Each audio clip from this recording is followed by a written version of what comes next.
चलते हैं आगे। देखो, हिंदी साहित्य के इतिहास से मैं आपको कुछ पॉइंट बताते रहा हूँ। साहित्य से ज़रूर कहीं न कहीं से बहुत सवाल बनते हैं। जैसे कि अगर हम लोग नेट जेआरएफ की बात करें, तो नेट जेआरएफ में तो बहुत आता है और भी सवाल बनते हैं। टीजीटी, पीजीटी के एग्ज़ाम में जो लोग एकल विषय हिंदी से देते हैं, पीजीटी का एग्ज़ाम हो चाहे वो टीजीटी का हो, तो उसमें ज़्यादातर भूमिका होती है हिंदी साहित्य के इतिहास की। अच्छा, साहित्य के इतिहास में हमें सबसे पहले किन-किन पॉइंटों पर विशेष ध्यान देना है? कैसे पढ़ना है? कहाँ से पढ़ना शुरू किया जाए? हिंदी साहित्य के इतिहास को व्यवस्थित तरीके से किसने किया? यही कॉमन चीज़ें कुछ होती हैं जो हमें जानकारी ज़रूरी है। अच्छा, अगर हम बात करें सबसे पहले तो जैसे आदिकाल से चर्चा करते हैं ज़्यादातर। आदिकाल के बाद भक्ति काल और भक्ति काल के बाद आता है रीति काल। अच्छा, जो रीति काल के बाद है आधुनिक युग। कौन-सा युग है? आधुनिक। अच्छा, आधुनिक युग का जब वर्गीकरण होता है, तो सबसे पहले हम लोग करते हैं भारतेंदु युग में। इसमें करते भारतेंदु। नंबर दूसरा किसमें करते भाई? द्विवेदी युग में। तीसरा कौन-सा है आपका? छायावाद है। चौथा कौन-सा है? प्रगतिवाद है। अगला कौन-सा है? प्रयोगवाद है और छठवां कौन-सा? नई कविता। इस प्रकार से हम लोग बना लेते हैं। अच्छा, दिक्कत यहाँ पर आ रही है, अभी थोड़ा मैं जल्दी में थोड़ा लिख रहा हूँ, इसका कोई इश्यू नहीं है। बाकी इन दोनों को इधर-उधर भी व्यवस्थित कर सकते हैं, इसका कोई दिक्कत नहीं। अब आदिकाल के बारे में हमें समझना है, भक्ति काल को पढ़ना, रीति काल को और आधुनिक युग। अच्छा, आधुनिक युग में भारतेंदु, इसके बाद द्विवेदी, छायावाद, प्रगति, प्रयोग और नई कविता। अब हम लोग आचार्य रामचंद्र शुक्ल के बारे में ज़्यादातर हिंदी के इतिहास को समझते हैं। रामचंद्र शुक्ल ने जो हिंदी का इतिहास आदिकाल को बताया है कि आदिकाल में 2-3 बातें हमें अभी जान लेना बहुत ज़रूरी है। अच्छा, एक आता है आदिकाल में सबसे पहले रासो साहित्य।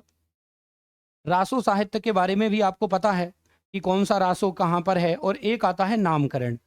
अगर छोटे तौर पर बात करें कि आदिकाल को आदिकाल किसने कहा? आदिकाल को आदिकाल हजारी प्रसाद द्विवेदी ने। आदिकाल को वीरगाथा काल किसने कहा? आदिकाल को सिद्ध सामंत काल किसने कहा? और आदिकाल को वीजप्पन काल किसने कहा? ऐसे पॉइंटों को हम लोग आदिकाल के हिसाब से पढ़ लेते हैं। जैसे सवाल आया, आदिकाल को आदिकाल किसने कहा? हजारी प्रसाद द्विवेदी ने। आदिकाल को वीरगाथा काल आचार्य रामचंद्र शुक्ल ने। आदिकाल को सिद्ध सामंत काल राहुल शंकरत्यायन ने। वीजप्पन काल महावीर प्रसाद द्विवेदी ने। और रासो साहित्य में जैसे है पृथ्वीराज रासो किसकी रचना है? आलाखंड या परमाल रासो किसकी रचना है?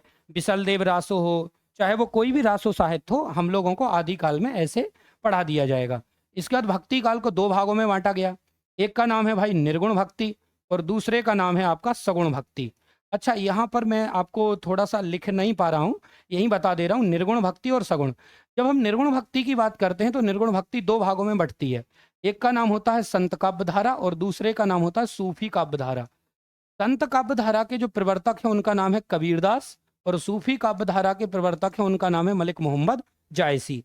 तो इन तीनों को हम लोग इसमें निर्गुण में और सगुण के जो सगुण को बांटा गया है, एक का नाम है राम भक्ति और दूसरे का नाम है कृष्ण भक्ति। तो निर्गुण में जो संत काव्य धारा है इनके प्रवर्तक कबीर, मलिक मोहम्मद जायसी।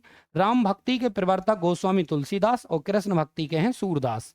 अच्छा, रीति काल को 3 भागों में बांटा गया, रीतिबद्ध, रीति सिद्ध और रीति मुक्त। आधुनिक काल का अलग है। इसके बाद है भारतेंदु। तो भारतेंदु में भारतेंदु हरिश्चंद्र को पढ़ेंगे। बद्री नारायण चौधरी, प्रेमघन, अंबिका दत्त, व्यास, बालकृष्ण भट्ट, प्रताप नारायण मिश्र को पढ़ेंगे। द्विवेदी युग का नामकरण महावीर प्रसाद द्विवेदी के नाम से हुआ और इनके साथ हम अयोध्या सिंह उपाध्याय और मैथिली शरण गुप्ता को पढ़ेंगे। छायावाद में प्रसाद पंत निराला, महादेवी वर्मा को पढ़ेंगे। प्रगतिवाद, प्रयोगवाद में अज्ञे को। नई कविता में आधुनिक युग की जो कवियत्री हैं, जैसे में आधुनिक युग में है ममता कालिया है, नासरा शर्मा, कृष्णा सोपती, तो इन कवियत्रियों को यहाँ पर पढ़ेंगे। तो अभी तो केवल आप डेमो के तौर पे मैं आपको बता रहा था कि हम लोगों को काल विभाजन के किस किस तौर पर हम लोगों को चलना है। ठीक है भाई। हाँ, तो हम लोग साहित्य में इतना ही समझेंगे और इसके बाद बाकी आपको और भी चीज़ें बता दी जाएंगी बाद में। ठीक है, धन्यवाद।